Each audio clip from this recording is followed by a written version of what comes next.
Hi guys, Will here from Agents Army. Welcome to the new How's Work videocast. The idea of this videocast is that we're going to be getting in some interesting people from the world of London lettings, which is the market that we work in. Getting them in for a chat to find out a bit more about how is work for them. And a few other bits of interesting information that we're hopefully going to be able to go through. So without further ado, I'm going to introduce you to James. James, would you mind introducing yourself and just letting us know who you are and who you currently work for, what your role is at the moment? Yeah, absolutely. So I'm James Leverton, and I look after our sort of back office functionality of lettings at Marsh and Parsons. So that's sort of letting support, property management, tenancy management, and client accounts, and also our facilities and fleet department. Okay, fantastic. Thank you. So I'm going to go straight in there with the first question. And I think with the times that we're in, the first question has to be this. How have you guys been getting on with the COVID restrictions? Obviously, I think we're over 6 months into it now, but how has that impacted your business, and what have you had to do to kind of adapt to that? I think it's been, I guess, a year of two halves, in respect that the first part of the year was filled with quite a lot of trepidation. And when we were, first went into lockdown, obviously there was sort of deep concern right across the industry.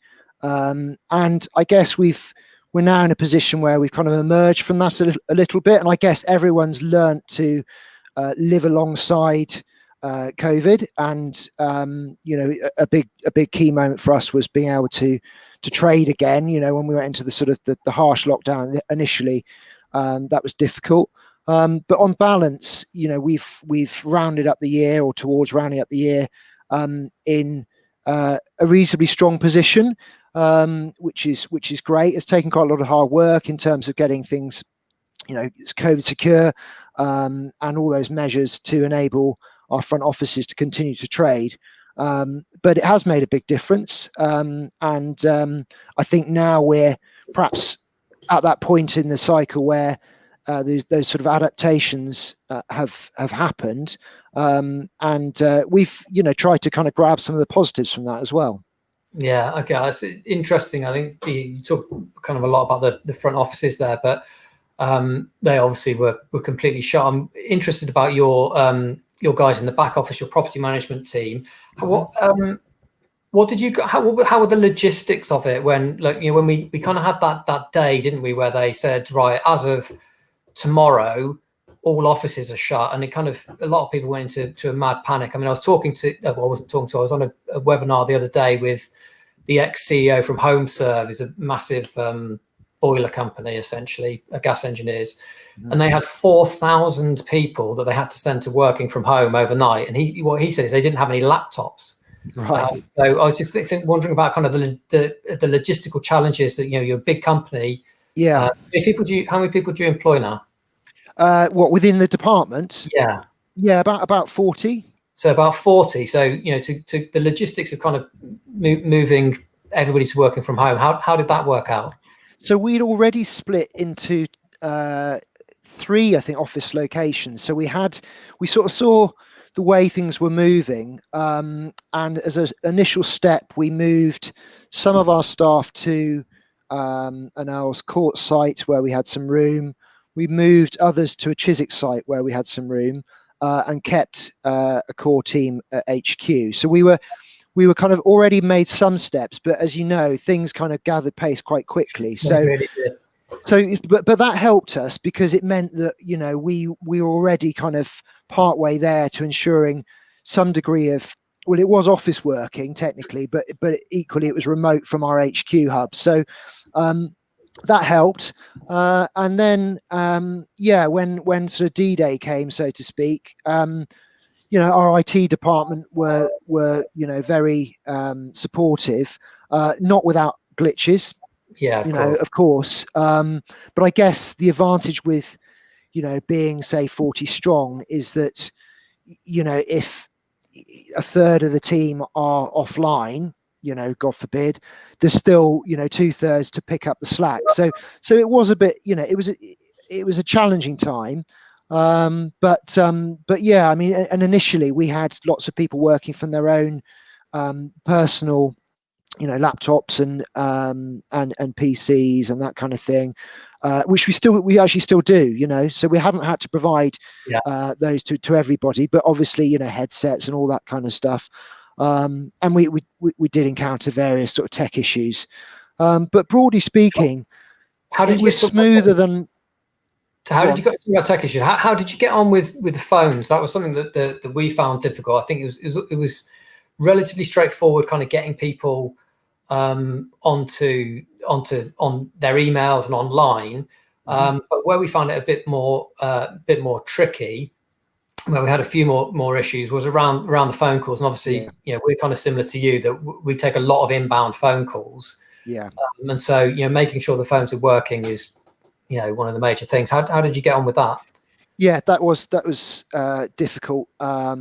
We had, but again, it was kind of, you found that the majority of people were okay, and then you'd get a certain percentage of people that weren't, and and it was probably about that kind of 2/3, 1/3 split that I mentioned. So, and we did, there are occasions where we had people on their own, personal mobiles, that kind of thing, but not for very long. But it was, which is obviously a lot to ask of staff, and I think it was a time where you wanted to support everyone as best you possibly could, and not lean on them too much. I mean, that was something that I never felt particularly comfortable with.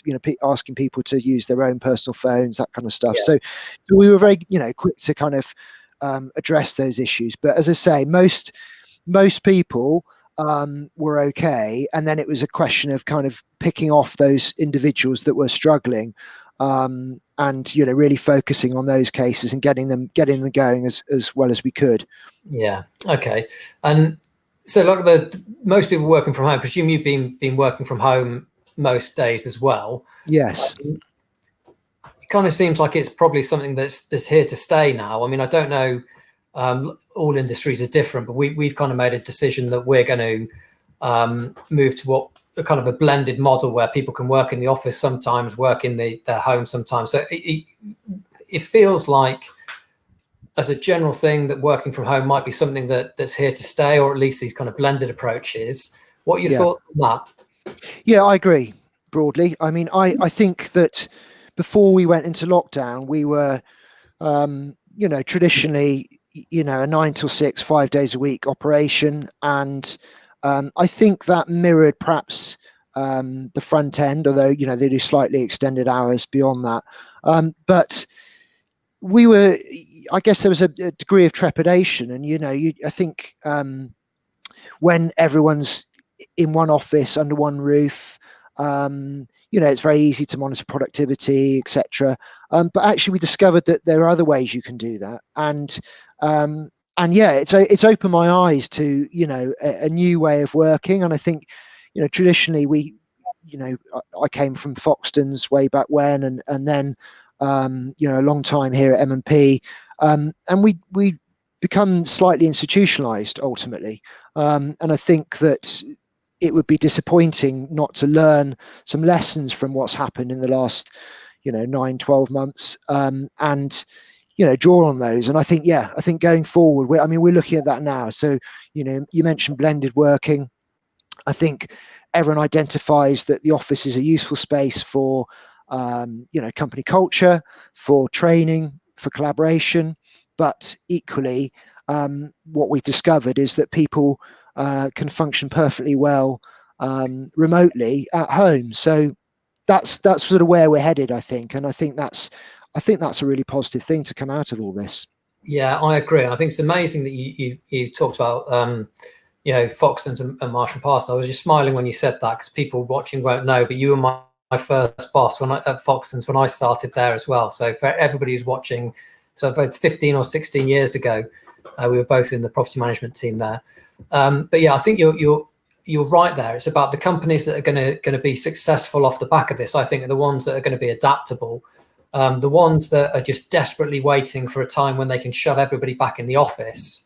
I think that's not a solution that's going to play out too well. I think that the companies that are saying, well, this had a massive beneficial impact on a lot of our employees' life. Obviously, there's been big challenges as well, but the ones that kind of embrace that and roll with it going forward, I think are going to be the ones that are really successful. And I think a lot of people, when they're looking to join companies now, they're going to be asking, what are the situations with home working and how often can I do that? And I think it's going to be a big thing. I agree. One of the major things I've found difficult, and on the whole, well, actually, before I go on to this, how personally, how have you found it working from home? So initially it was difficult because I've got a daughter who's 6, and my wife was furloughed. So there was 3 of us at home, and homeschooling was, for anyone who's got children will know that that doesn't quite play out as you might imagine, in some sort of fantasy land. Yeah, you'd imagine. I don't know. Yeah. Anyway, that was difficult, and I was sort of upstairs, with a less than ideal sort of work setup, but you get through it. I think now it's better, and I think you learn to kind of make changes and know what you need, and make sure you're getting outside. And I sort of exercise a lot, and so that becomes the structure in your day becomes really important. And talking now to our staff, I had a few calls last week with some of our new starters, and and that's one of the things that did come up. Having that daily structure is really important, because that can drift. And I think that's what we missed when we initially went into lockdown, was suddenly you don't have this pattern that you've become accustomed to. Yeah, that's a big struggle. I think I was going to ask you about the exercising, because I know that you're massively into your cycling, aren't you? I'm sure you wouldn't say it yourself, but you're actually very good at cycling. But you were doing it every day, right? You used to cycle in and home from. Yeah. So I commute into Hammersmith. So it's an hour each way, from Hampton to Hammersmith, and I've got a lovely route through the Royal Parks and along by the river. And honestly, I don't know how I did it 5 days a week. With the alarm goes off at the crack of dawn, and you don't get home till 7:30 at night, and it's really weird actually when you look back on that and think, I was doing that 5 days a week, week in, week out. So I'm probably not as fit as I was, but yeah, I've tried to keep that going, and I think that having that outside. Having that time outside is really important, particularly when we're cooped up. And so yeah, I've tried to keep that going. So you are still getting out on the bike? I am indeed. Yeah, cycled in today. Yeah. Yeah, I'm still getting out. It's not 2 hours a day, but yeah, I'm doing it when I can. Because I was thinking about this when I was prepping prepping for this, because I've lost my commute. That was similar, an hour there, hour back, so 2 hours a day sat on a train. So the downside of that is that who likes commuting, but the positive is that you've got that structure that you were talking about. But when I lost that, I didn't lose any exercise, which I know for people who are riding into work every day, that's a big loss for people on a personal level. So I'm interested about kind of how you replicated that. So it's interesting to know that you have still been getting out and getting it done. Yeah, and I think even just being in the office. I mean, I was having this conversation with a colleague literally this morning, where when you're in the office, you're moving around the office. When you go for lunch, you walk down to the shops. Naturally enough, and even those people who perhaps didn't sort of run or cycle into work, you walk to the tube, you walk to the bus, and then so there is that activity, and that's something that shouldn't be ignored, because you lose that. And it's not just about sort of fitness and physically, it's about mental well-being as well. So I think all those things factor in, and so I think trying to find a structure is really important. Our lights have gone off. I noticed. There we go. Sorry, it's because I'm the only one in here. Yeah.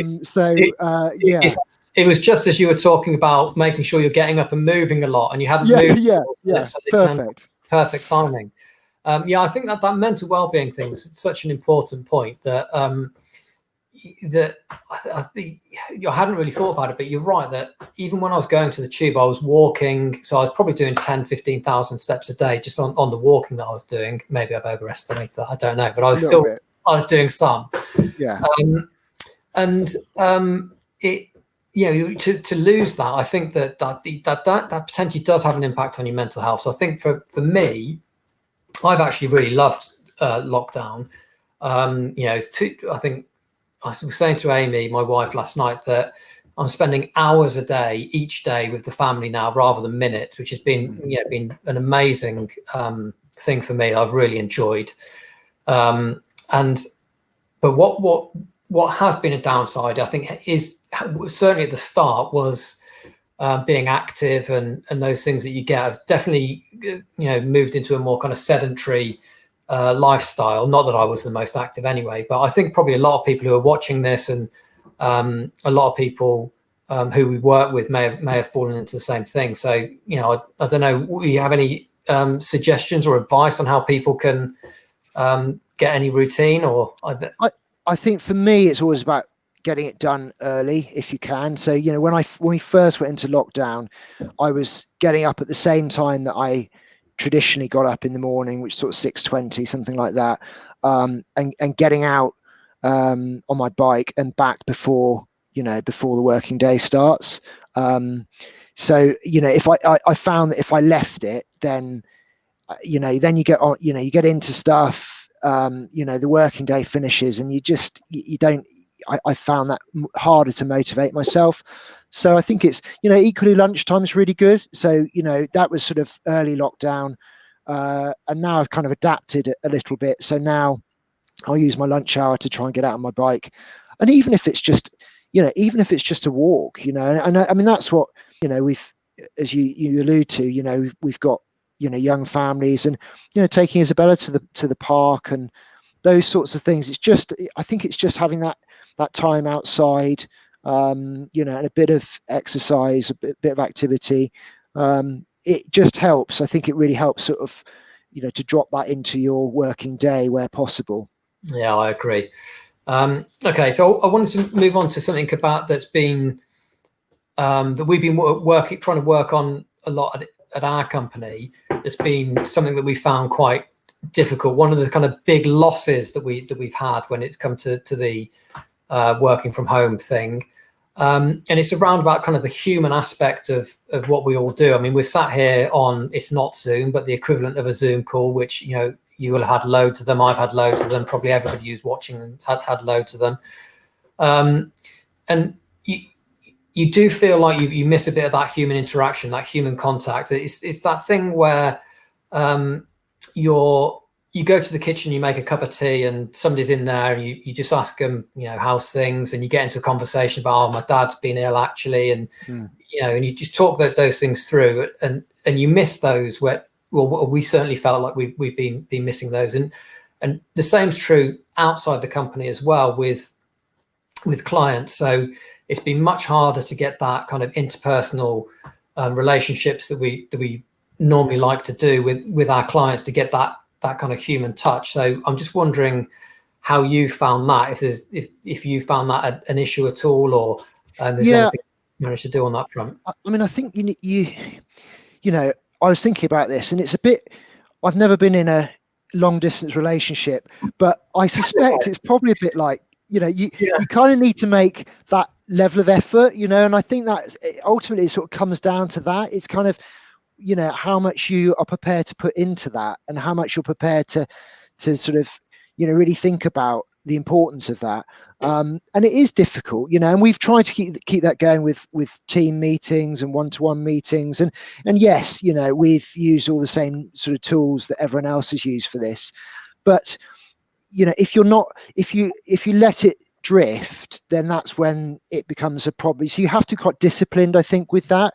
And I've noticed that because there are some relationships at work that, I guess you automatically have that regular day-to-day contact. And then there are other relationships that are slightly more removed from that, and they're the ones you probably need to work hardest at, because there aren't necessarily those natural, like you say, you might bump into someone coming out of a meeting room, but working remotely, you just won't have that interaction. So and actually it's been quite interesting, because I've been really impressed by those people that made the effort early in lockdown. I got a call from one of our sales directors, and equally, I'm thinking now that our marketing director is in regular contact, and not for any particular reason, just picking up the phone, and that was really nice.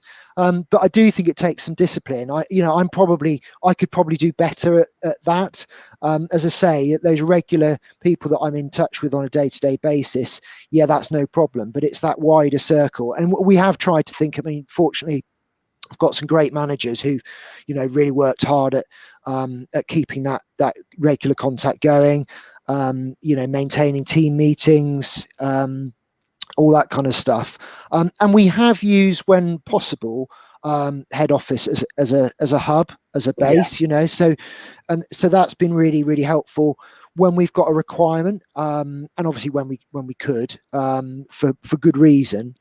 So if we've had new starters or people on training, we've tried to bring them in 1 or 2 days a week, not during a lockdown period, but outside of that.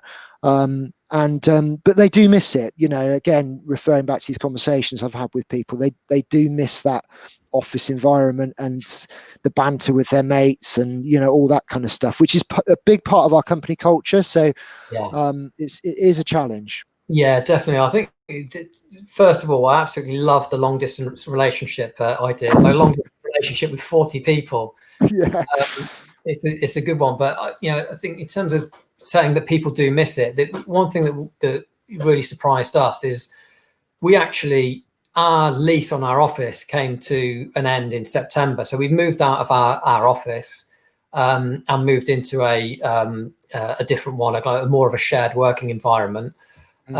And when we did that, we went, because Joel's my business partner, for those who don't know, because we both personally had quite enjoyed and got quite a lot of value out of lockdown and the more time at home. We put it out to everybody, like, we've had great value from this. We want our team to share with that. We don't want to just say, right, well, office is open, come back in. So we said to everybody, you can work in the office however much you want. If you don't want to come in at all, you don't have to come in at all. If you want to come in every day, you can come in every day. And so let us know. And we were expecting a lot of people to say, well, if you don't want us to come in, then we're not going to. And virtually everybody said they wanted to come in at least 1 day a week. There were quite a few people who said they wanted to come back full time. Now, there's another aspect to that. Some people don't have brilliant working environments at home. So, in order for them to be productive and effective, it's easier for them to be in the office. But a lot of people, they just miss that thing where they want to just be sat next to somebody and just talk to them about Game of Thrones or whatever they've been watching the night before, or whatever it is. So yeah, I was surprised that people were so keen to come back. How so that kind of the culture thing. So I know M&P quite well. We've worked with you guys for a long time, and it's very evident that kind of fun culture that you've got. How have you dealt with that? Because that must have been a real challenge to try and keep that going. Yeah, it has been. I mean, we've been, I guess, again, using, Zoom, Teams, all that kind of stuff to try and do that. We're still doing we traditionally had an end of month meeting, which we still keep going, and Patrick does a message to the whole company. And that's, I think it's those points of cohesion that are really critical. Okay, you'll probably remember my old Monday morning meetings. They're still going. I mean, I did actually start doing them fortnightly. But I do I do a Monday message, which is just an email, but it's trying to be inclusive. It's trying to sort of bring everyone together. It's trying to get everyone thinking the same way.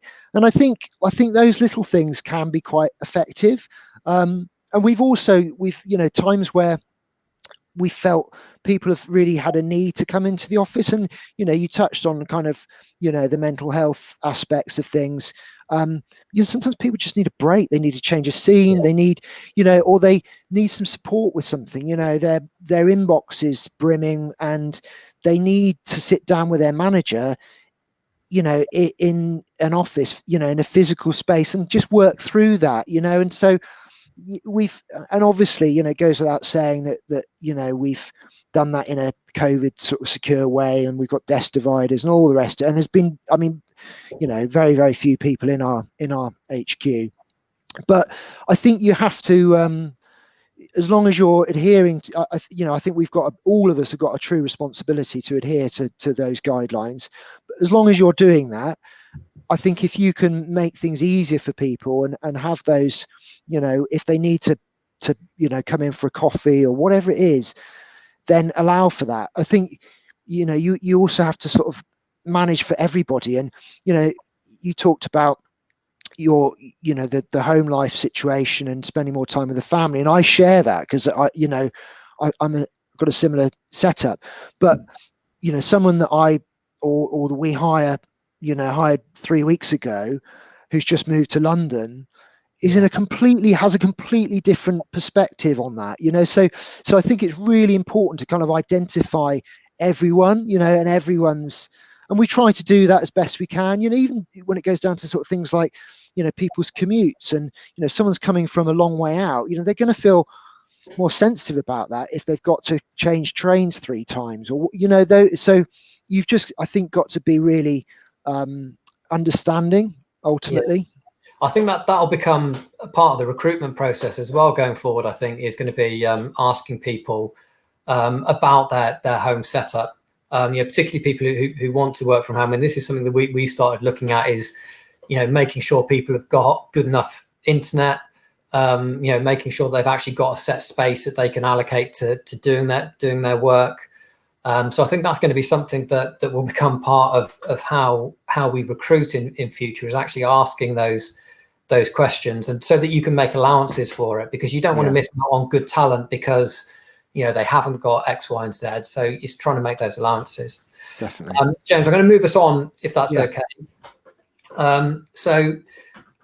As you obviously know, Agents Army is a supplier to the London lettings industry. So we do end of tenancy cleaning, maintenance, decorating, and our other company, Green Kite, does inventories as well. And we're really kind of passionate about the quality control side of things, about trying to make sure that we're doing a good job. We don't always get it right, but we always try to get it right. We did some research and we found out that the second biggest reason why landlords leave their agent is down to problems that they've had with their suppliers. And you and your team in particular are probably the people who are feeling that the most, when a supplier balls something up and, you and your team have to deal with that. So I'm just wondering if you've got any thoughts on suppliers, how suppliers control their quality, or how their quality is, and the impact. I think the important thing is the impact that it has on you and your team, the people that are dealing with those issues.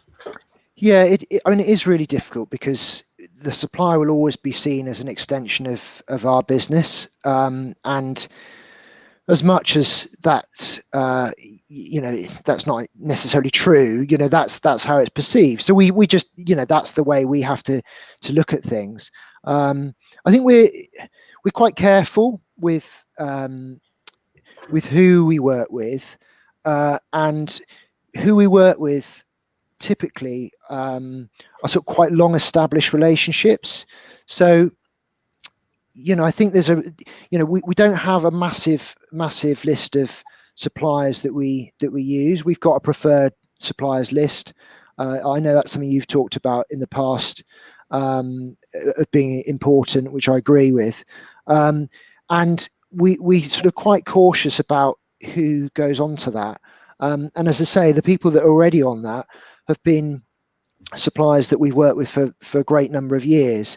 And like you and I mean, we were sort of business colleagues, a long time ago.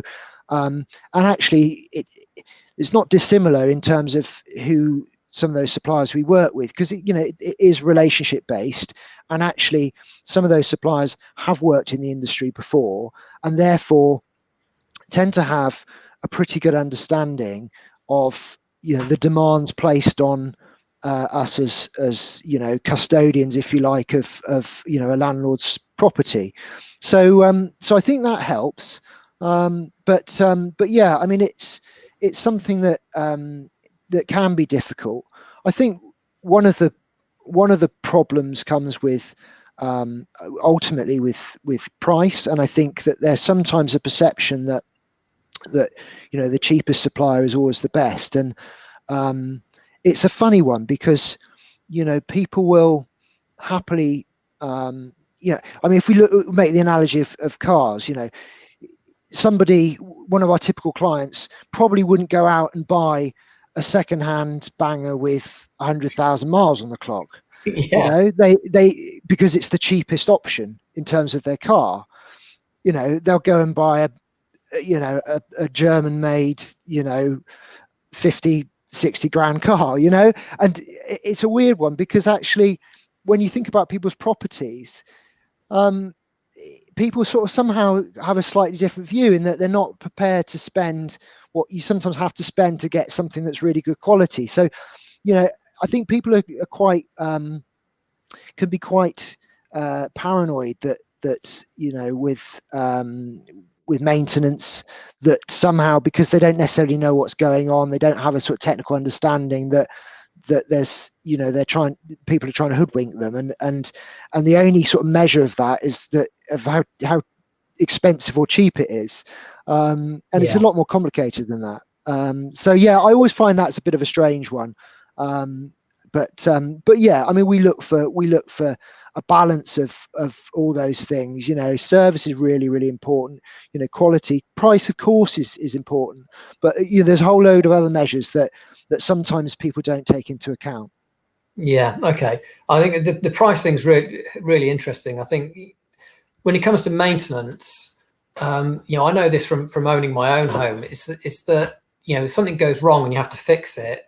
It's like that's money that you've got to spend just to get back to where you were. You're not getting anything extra. It's just so I can see why people do get frustrated, but things do break, and part of owning a home is that you do need to maintain them.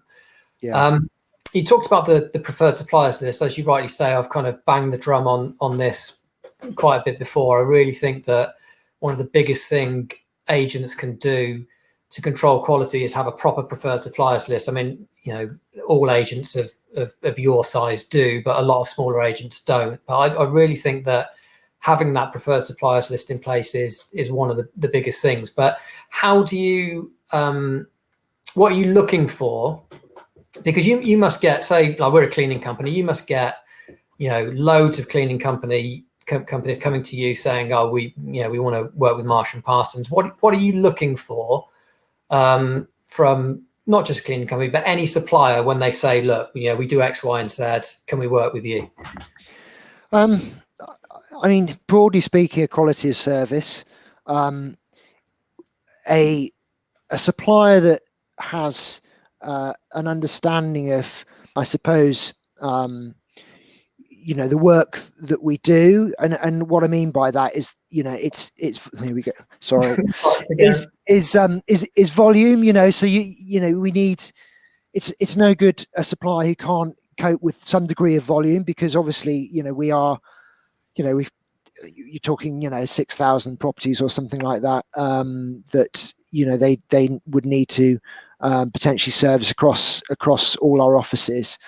And I mean, I think one of the most important things for me is sort of, I guess, attitude to that relationship. I think that's really, really important insofar as, when you pick up the phone to them, are they friendly? Are they responsive?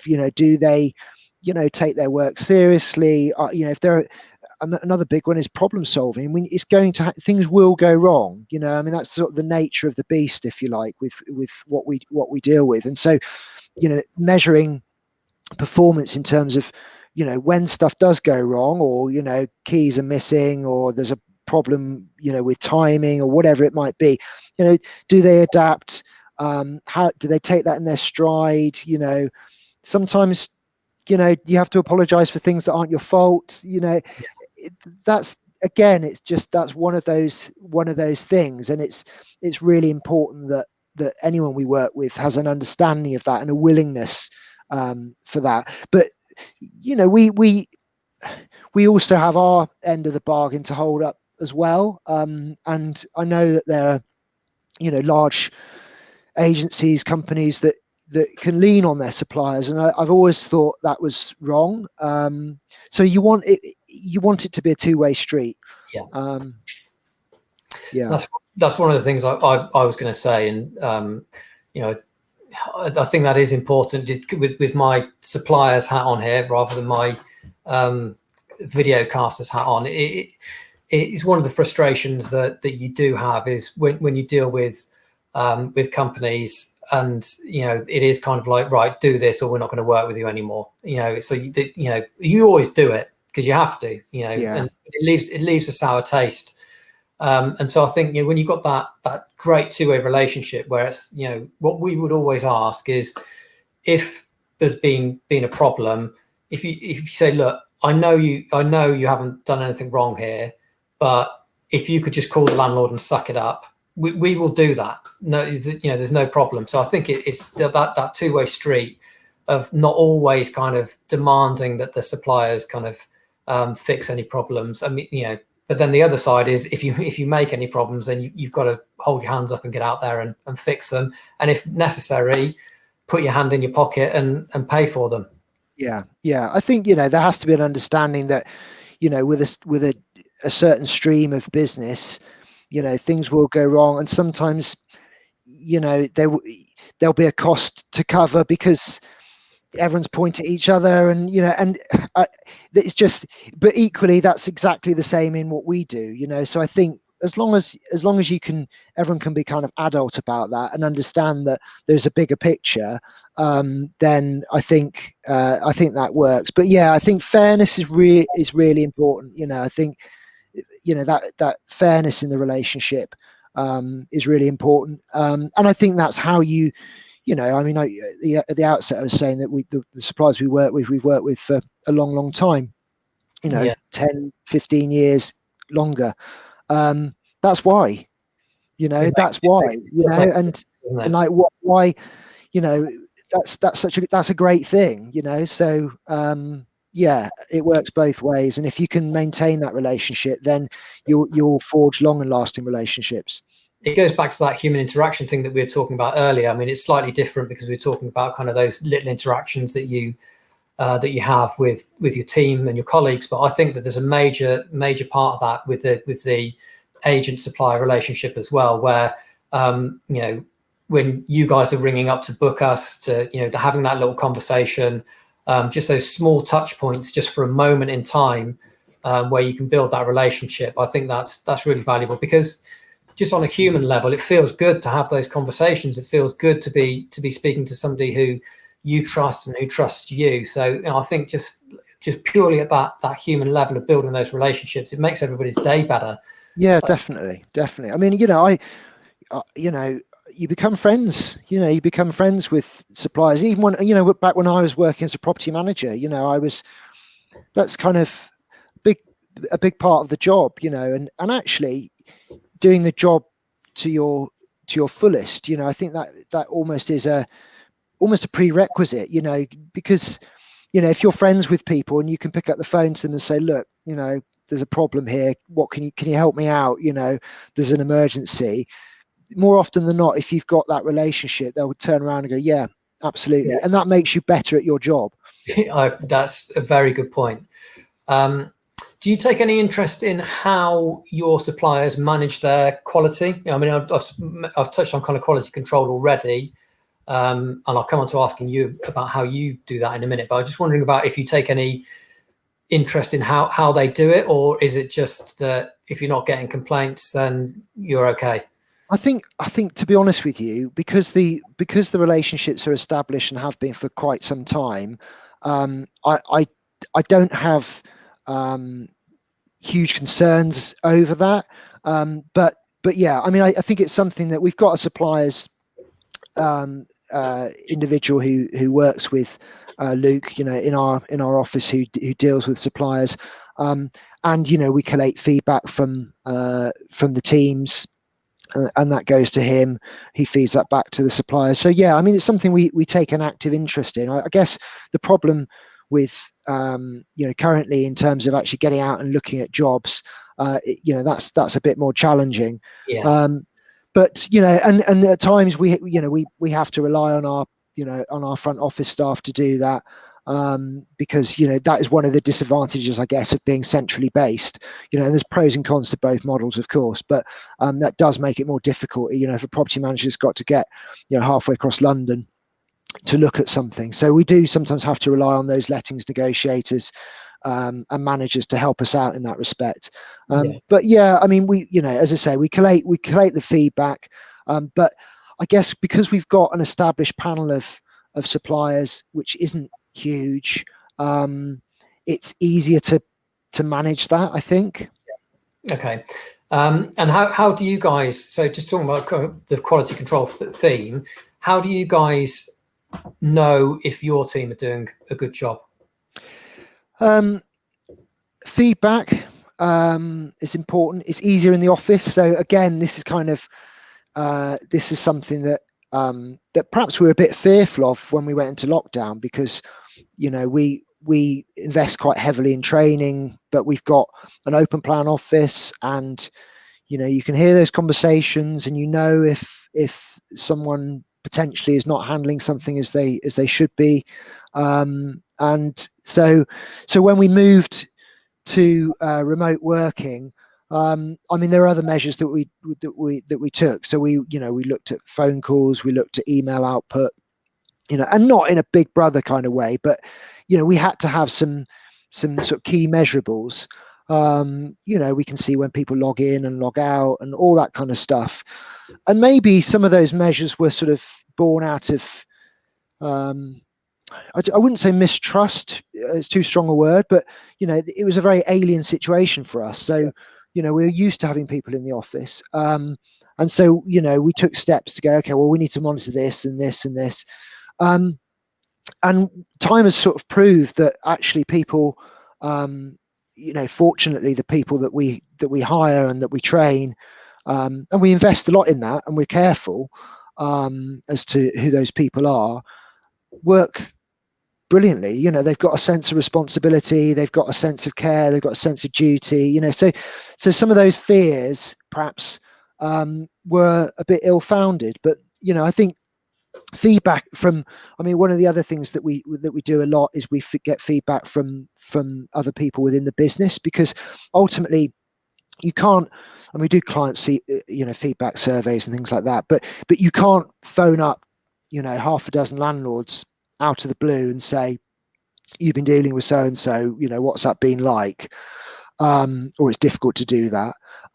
But actually you can speak to other stakeholders within the business much more easily, and get a much more sort of honest feedback on that person, you know, because the chances are, if an individual is letting a landlord down, they'd also be letting, you know, a front office manager down. So I think there are ways you can deal with that. And of course, you know, you do know if, you know, you've got a problem, because ultimately people, you know, will complain, or people will express that to you, and there's lots of channels which makes that easy for them to do. Yeah. Really interesting you saying about your unfounded fears on people working from home. We had exactly the same situation. I think probably every company that wasn't working this way had the same thing. With, you know, are people actually going to do any work? You know, or are they going to do it properly, or are they going to be, you know, sitting in their dressing gown watching TV with a laptop in front of them? And what we found is that if people are doing that, then they're still doing their job really well. Yeah. That's what we found is, and that's the end thing, is that it's all about the output, right? It's just about can they continue to do the job well? Can they continue to serve our clients as we want our clients to be served? And the answer to that has been a resounding yes. So perhaps there's a lesson in there that having a bit more faith in people's desire to work and to do well and have a pride in their job, that they are going to execute it. I think that's one thing that I've really learned from this. Yeah, I agree. Okay, so I'm just going to ask you to take a walk down memory lane with me now, James. As we've known each other for 16 years or whatever it is, I thought it'd be interesting just to have a think about what things were like in lettings in London, since you started, and they've changed. So is there anything that you that kind of comes up for you on that? I think it was, it's very, coming to London, and starting work for Foxtons, as a lettings negotiator.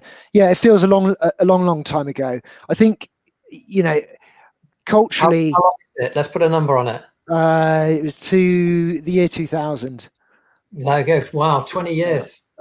Yeah. So, I mean, I think agency was probably a bit more ruthless then, and I'm not just talking about Foxtons. I think there were a number of, and perhaps it was a bit more purely financially driven. So I mean, obviously revenue is important to everybody. It goes without saying, but I think people have a more awareness now about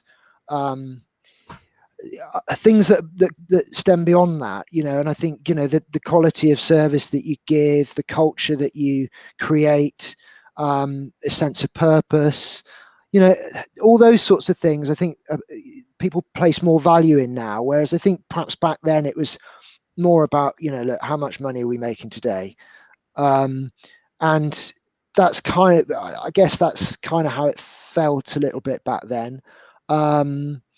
And so, yeah, I think there's been a bit of a shift in that. I think people have identified that, okay, sure, we want to make money, but there's a whole load of other stuff that has value as well, that makes us feel good when we do it well. Yeah. And so I think there's more focus on that. And some of that's perhaps forced by the fact that, with social media, there are kind of perhaps more consequences to bad business practice, or people, perhaps not behaving honourably or whatever it might be.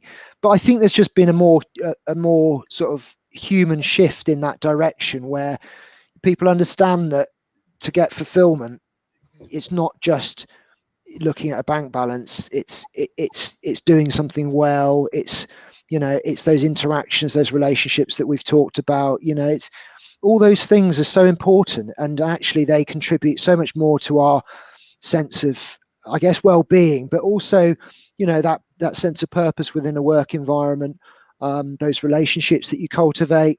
So I think that has probably changed, and that's a really good thing. That's an amazing answer. I think you're absolutely right as well. I think something we've been working on recently is trying to get away from this kind of command and control culture of telling people what to do and how to do it, and moving more towards, here's your output. This is what we want you to achieve, and how you do it is up to you. Kind of goes back to that thing of, like, if people are just sat in their dressing gown watching the TV while they're doing their work, if the work's good, it doesn't matter how you achieve it is up to you. I think that there's been a major change over the course of it. Probably the last 5 or 6 years, I think, and it probably is social media driven as well. That I think people really want to feel like they're going to work, and that isn't just for a paycheck, and then they get to live their life for 2 days at the weekend and a couple of hours in the evening. They want to feel like work is something that they can get value out of for the 8 hours that they're there as well, and that kind of real joy of a job well done, that feeling of satisfaction of of doing the right thing and those human interactions that you have. I think that's definitely been a big change. Here's a question for you: how do you think there's been any difference in the type of people that are coming into lettings or into estate agency in general, or do you think it's still very similar? That's interesting. I think people want something different, and I think they want those things that we've just sort of talked about. I don't know if there's a big difference in the type of individual, but I mean one of the great things about us emerging from COVID eventually, when that happens, and this new sort of blended approach to working, is that widens the net again. So you've got people that perhaps businesses like ours might not have recruited previously. Now they can, and there's geographical elements to that. So if you're only required in the office, let's say 3 days a week, you don't have to live in London. And there are situations where you've got people coming back into work who've maybe had a break from work for whatever reason, so there's perhaps a different age demographic. And so I think I wouldn't say I've seen like a big shift in the type of candidate we necessarily see, and we still get a good percentage of first or second jobbers, graduates, who are kind of keen to take that first step on the career ladder, and that's been a really positive thing for us, for as long as I've been doing this. But I do think perhaps with more flexible kind of working conditions and some of those changes, actually it would be quite nice to see a shift in that traditional model. So yeah, I'm quite excited about that actually for the future. Okay, great stuff.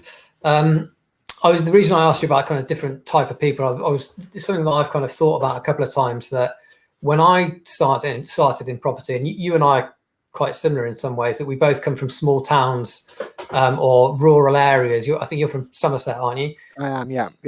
From Worcestershire, and we kind of both moved to the big smoke and didn't know what to expect. But when I moved here, property was the big thing. There was a property show on the main TV channels every night of the week. Sarah Beanie, all the different ones that they're on there, and it was a really sexy industry. There was, it attracted loads of real vast array of different types of people. And I think over the last 20 years, particularly as technology has kind of become so much a much bigger part of our life than it was then, I feel like there's a lot of people who wanted to work in property back then. Those types of people, want to be developers, or they want to work for marketing agencies or digital agencies, things like this. So that's why I asked the question. I was wondering if you kind of noticed anything on that front.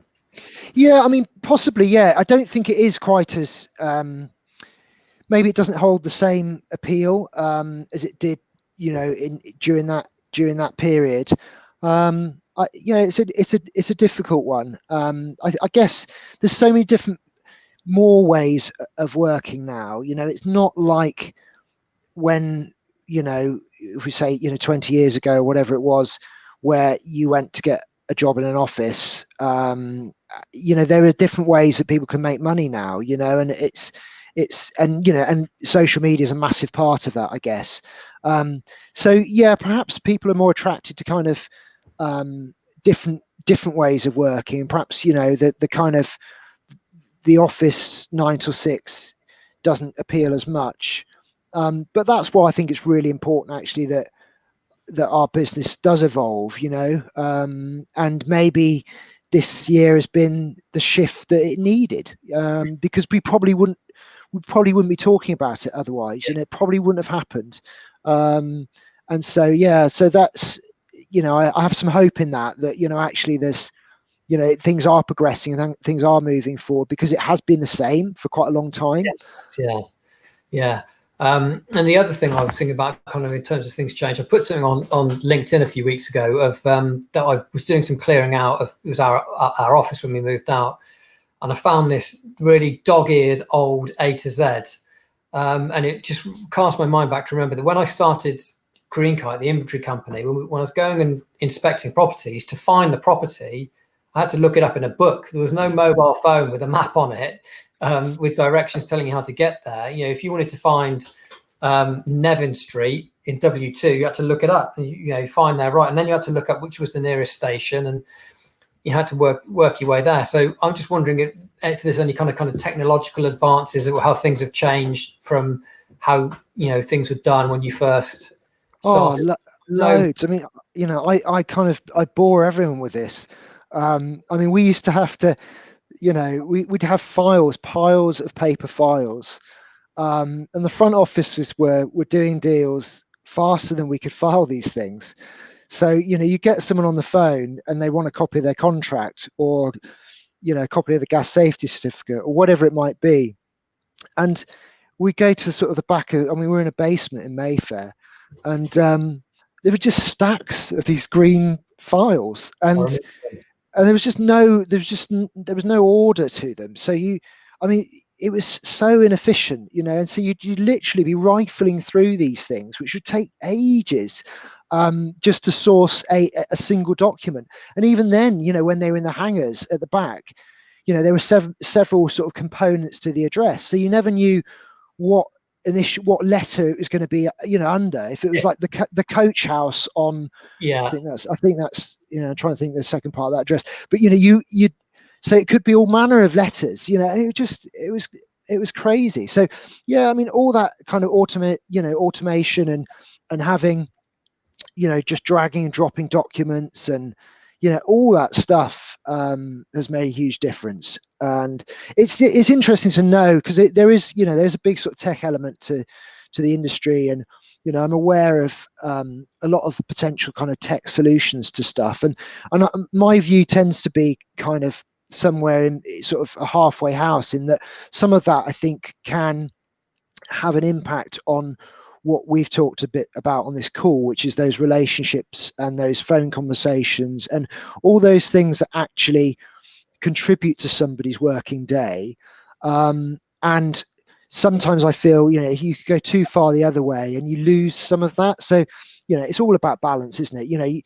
People want tech in their lives, people want apps, people are used to dealing with companies in that way, and that's important. But, who hasn't been frustrated when they've been on a large company's website looking for a number to phone? They go into the automated questions like, my answer's not there. I just need to speak to somebody. So it has to be that balance, I think, between embracing technology but equally making sure that your customer can get hold of you and deal with you in a productive way. Yeah, that's great. I think I was going to ask you, kind of having been look backwards, if we could look forwards, and I think that's one great thing about looking into the future, is that we need to make sure that as the technology develops, we don't lose that human interaction. But is there anything else that you see that may change in the future, or any kind of plans for M&P, or anything that you might want to talk about? Yeah, I think it's going to be. I think next year is going to be really interesting. This year is just kind of throwing the cat amongst the pigeons, and as I said, I think we've learned through that, and I think now it's about implementing some of the things that we have learned, because we've got a blank canvas as far as I'm concerned, in terms of perhaps some of people's working patterns and that kind of thing. So at the moment, I guess quite a lot of my time is invested in working out what looks best going forward, and getting some feedback from the team, from managers, speaking to other key directors in the business. So that's going to be a really exciting project for next year. I think that's where my biggest focus lies at the moment, making sure we get that right. And how that will eventually kind of change the way we do things.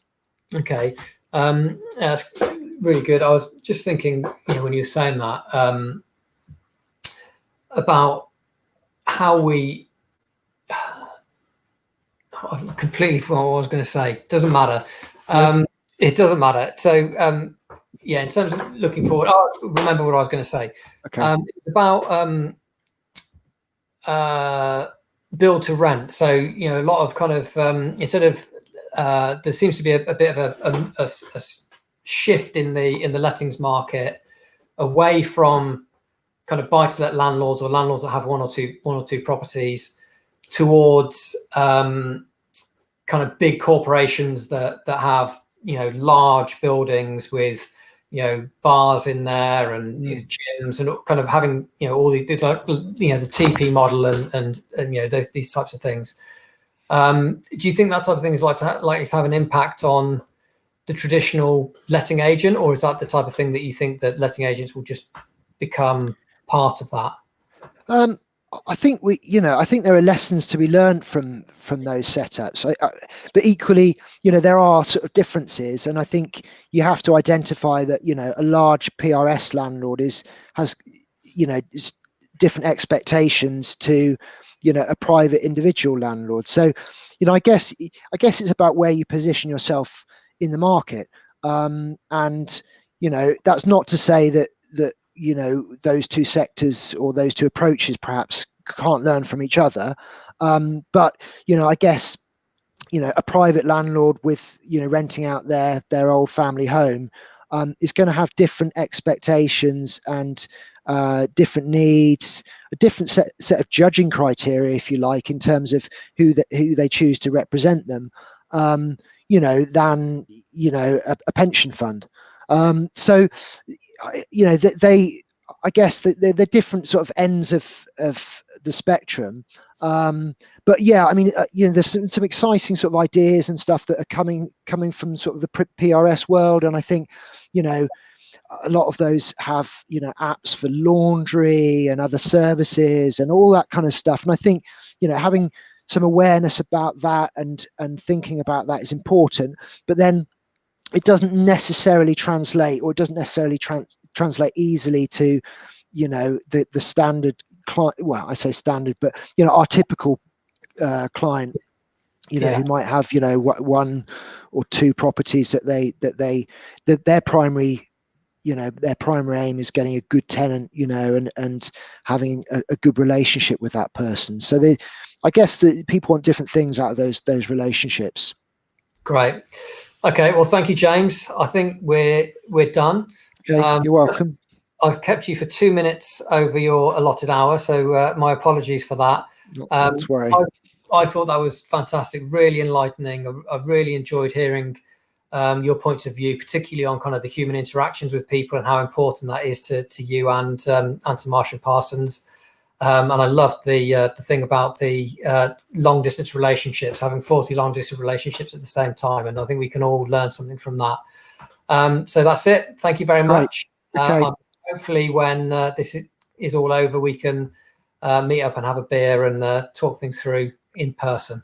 I'd love that. Great. Thanks, Cheers. Will. Thanks for your time. Take care.